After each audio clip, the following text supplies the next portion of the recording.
उदयपुर ग्रामीण से एक खबर है, 3 चिकित्सकों को सेवा में अनुपस्थित रहना पड़ा भारी। तो सेवा से अनुपस्थित रहना चिकित्सकों को भारी पड़ा है। लापरवाह तीनों चिकित्सकों की सेवाएं समाप्त की गई है। तीनों चिकित्सकों को ग्रामीण क्षेत्रों में लगाया था ड्यूटी पर। तो वहीं उदयपुर मुख्य चिकित्सा एवं स्वास्थ्य अधिकारी ने की कार्रवाई। पीएचसी मामेर कोटड़ा पर यूटीबी डॉक्टर रणधीर सिंह चाहर 10 मार्च 2022 से, पीएचसी झल्लारा पर यूटीबी डॉक्टर आकाश विजय 21 मार्च 2022 से और पीएचसी जावद सराड़ा पर यूटीबी डॉक्टर मुकेश अंसारी 31 दिसंबर 2021 से अनुपस्थित हैं। तीनों डॉक्टर्स की सेवाओं की समाप्ति के विभाग ने आदेश जारी कर दिए हैं। तो जिन डॉक्टर्स को छुट्टियों का ज्यादा ही शौक था, उनको पूरी तरीके से छुट्टी विभाग ने दे दी है।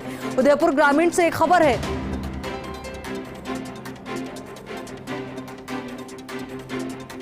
सचिवालय से राजेंद्र छाबड़ा की रिपोर्ट। आईएएस रामप्रकाश के तबादले का दूसरा पहलू आपको बताते हैं। आखिर क्यों हुई पाली से रातों रात रवानगी? अब सामने आया है इस तबादले का असली राज। मनरेगा में भ्रष्टाचारियों पर कस रहे थे नकेल। 10 ग्राम विकास अधिकारियों और 4 बाबुओं को किया निलंबित। 6 बीडीओ और 4 क्लर्क्स को थमाया था 16 सीसीए का नोटिस। 14 बीडीओ को जारी किया 17 सीसीए का नोटिस। सुमेरपुर पंचायत समिति में गड़बड़ी करने वालों के खिलाफ कार्रवाई की। पाली के राजनेताओं की आंख की किरकिरी बन गए थे रामप्रकाश। डीओपी पर बनाया था रामप्रकाश के तबादले का दबाव, लेकिन डीओपी को नहीं लगा उचित, इसलिए नहीं आया 14 अप्रैल की लिस्ट में नाम। तब पाली के राजनेताओं ने जयपुर में पड़ाव डाला। आखिर 25 अप्रैल की आईएएस लिस्ट के साथ ही हो गया उनका तबादला। 3 साल की नौकरी में हुआ रामप्रकाश का ये 5वां तबादला। 2018 बैच के युवा आईएएस है रामप्रकाश।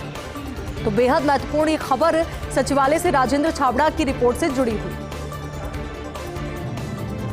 चलिए अब बात करते हैं जुगल किशोर माथुर को हिलाना किसी के बस की बात नहीं है। ये बेहद महत्वपूर्ण मुद्दा जो उठ रहा है, इसकी बात करते हैं। तो ये कहा जा रहा है कि जुगल किशोर माथुर को हिलाना किसी के बस की बात नहीं है, क्योंकि परिवहन विभाग में आई पदस्थापन सूची का पोस्टमार्टम आपको बता रहे हैं। पिछले कई सालों से बीकानेर में जमे हुए हैं जुगल माथुर। इंस्पेक्टर थे जब भी बीकानेर में नौकरी की, डीटीओ बनने के बाद भी बीकानेर में ही उनकी पोस्टिंग रही और अब एआरटीओ की पोस्टिंग भी बीकानेर में ही मिली है। परिवहन विभाग के कई कार्मिक जानना चाह रहे हैं ये राज।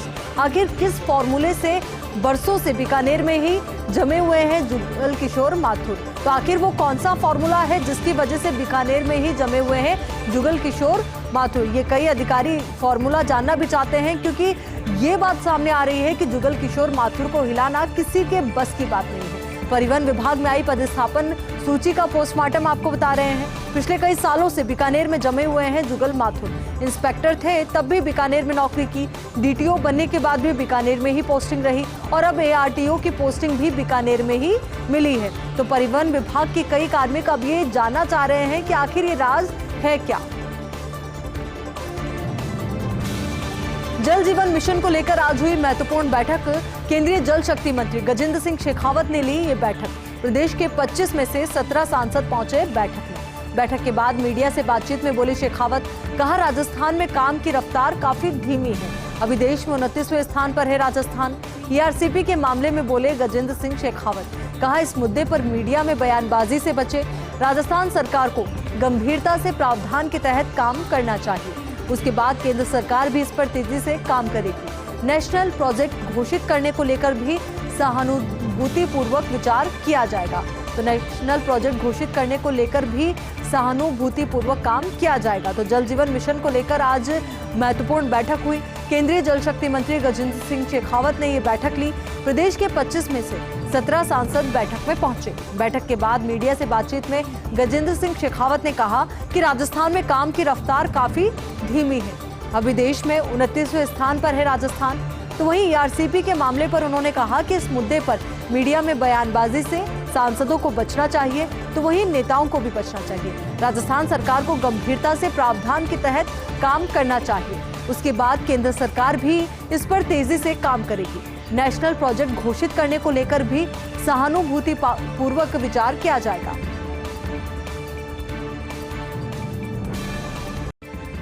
ब्रेक के बाद एक बार फिर से आपका स्वागत है। चलिए आगे बढ़ते और आपको बता दें कि आबकारी बंदोबस्त में एक बार फिर जयपुर फेल रहा है। तो जयपुर शहर की 144 दुकानें थी आज ऑनलाइन प्लेटफॉर्म पर। 10 दुकानें पहले ही आरएसबीसीएल के लिए कर दी थी आवंटित। आज अंतिम दौर की नीलामी में महज 60 दुकान उठी पीक सीजन के बावजूद। जयपुर शहर की 84 दुकानें रह गई पड़त। अब 404 में से महज 260 दुकानों के खुलने से भारी राजस्व का नुकसान हुआ है। आबकारी विभाग पशोपेश में है कि आखिर पड़त रही 84 दुकानों का कैसे हो बंदोबस्त। क्या आबकारी आयुक्त करेंगे अब परफॉर्मेंस ऑडिट और कार्रवाई? तो अब देखना यही महत्वपूर्ण होगा कि आबकारी आयुक्त की ओर से क्या एक्शन लिया जाता है। सड़क दुर्घटनाएं कैसे रुके, इस पर ध्यान देना था, लेकिन परिवहन विभाग का फोकस ट्रांसफर पोस्टिंग में देखने को मिला। बीते दिनों प्रदेश में हुई एक से बढ़कर एक कई सड़क दुर्घटनाएं। इन सड़क दुर्घटनाओं में कई बेगुनाहों की जान चली गई। बीते दिनों मुख्यमंत्री अशोक गहलोत ने भी इन सड़क दुर्घटनाओं को लेकर चिंता जताई थी और साथ ही नाराजगी भी जताई थी। इसके बाद 2 दिन पहले ही परिवहन विभाग ने शुरू किया था एक जांच अभियान, लेकिन जांच अभियान शुरू होते ही जारी कर दी आज एक पदस्थापन तबादला सूची। इस सूची के जारी होने के बाद आरटीओ समेत कई डीटीओ के पद खाली हो जाएंगे। अब जहां आरटीओ डीटीओ की पोस्ट खाली, वहां कैसे पूरा होगा विभाग का अभियान? क्या सड़क दुर्घटनाओं को रोकने के लिए बिल्कुल गंभीर नहीं है परिवहन एवं सड़क सुरक्षा विभाग? तो बेहद महत्वपूर्ण सवाल अब उठता है कि क्या परिवहन विभाग और सड़क सुरक्षा विभाग सड़क दुर्घटनाओं को रोकने के लिए बिल्कुल भी गंभीर नहीं है?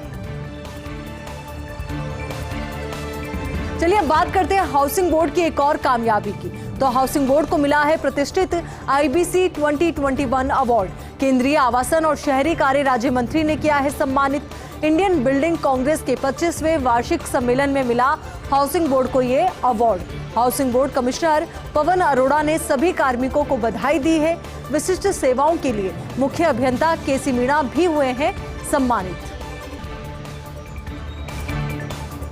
प्रदेश में बिजली को लेकर अपडेट। बिजली कटौती के बीच राजस्थान में कोयले की उपलब्धता का गणित।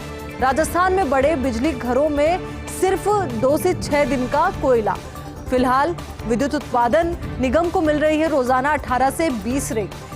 निगम आंकड़ों की माने तो 18 अप्रैल को 19 रैक, 19 अप्रैल को 18 रैक, 20 अप्रैल को 23 रैक, 21 अप्रैल को 23 रैक, 22 अप्रैल को 16 रैक, 23 अप्रैल को 22 रैक, 24 अप्रैल को 27 रैक और 25 अप्रैल को 18 रैक की आपूर्ति की गई। इनमें से औसतन 8 से 9 रैक तो RVUNL की खानों से आपूर्ति हुई है। पर्याप्त विद्युत आपूर्ति को लेकर राज्य सरकार लगातार प्रयासरत है। तो कोशिश और कवायद यही की जा रही है कि कोयले की आपूर्ति सही और बेहतर तरीके से हो, जिससे कि विद्युत आपूर्ति बाधित ना हो। अब बात करते हैं परिवहन विभाग में बड़े फेरबदल की। तो पदोन्नत हुए अधिकारियों की नई जगह पर पोस्टिंग। अर्जुन सिंह राठौड़ को लगाया है RTO मुख्यालय। विजयवीर यादव को ARTO अलवर लगाया गया है, तो वहीं जुगल माथुर को लगाया है ARTO बीकानेर। जगदीश अमरावत को ARTO जोधपुर, रविंद्र जोशी को लगाया है ARTO दौसा। वीरेंद्र सिंह राठौड़ को लगाया है ARTO अजमेर। ओम प्रकाश चौधरी को लगाया है DTO पाली। राजीव शर्मा को लगाया है DTO केकड़ी। दिलीप तिवाड़ी को लगाया है DTO रामगंज मंडी। अनिल सोनी को लगाया है DTO नोहर। आदर्श राघव को लगाया है DTO पोखरण। विजय कुमार मीणा को लगाया है DTO कोटा। संपत राम को लगाया है DTO करौली। तो तमाम अहम बदलाव किए गए हैं और इन बदलावों से जुड़ी एक खबर भी इस वक्त आपकी टीवी स्क्रीन पर। राजस्थान के उदयपुर में चिंतन शिविर से पहले उठी बड़ी मांग। राहुल गांधी को बनाया जाए कांग्रेस का राष्ट्रीय अध्यक्ष। PCC चीफ गोविंद सिंह डोटासरा ने उठाई ये मांग। राहुल गांधी हमारे नेता हैं। राष्ट्रीय अध्यक्ष के लिए राहुल गांधी ही कार्यकर्ताओं की पसंद है। राहुल गांधी ने केंद्र सरकार को जनहित के मुद्दों पर कटघरे में खड़ा किया है। हम चाहते हैं कि राहुल गांधी फिर बने कांग्रेस के राष्ट्रीय अध्यक्ष। ये मांग उठाई गई है PCC चीफ गोविंद सिंह डोटासरा की ओर से।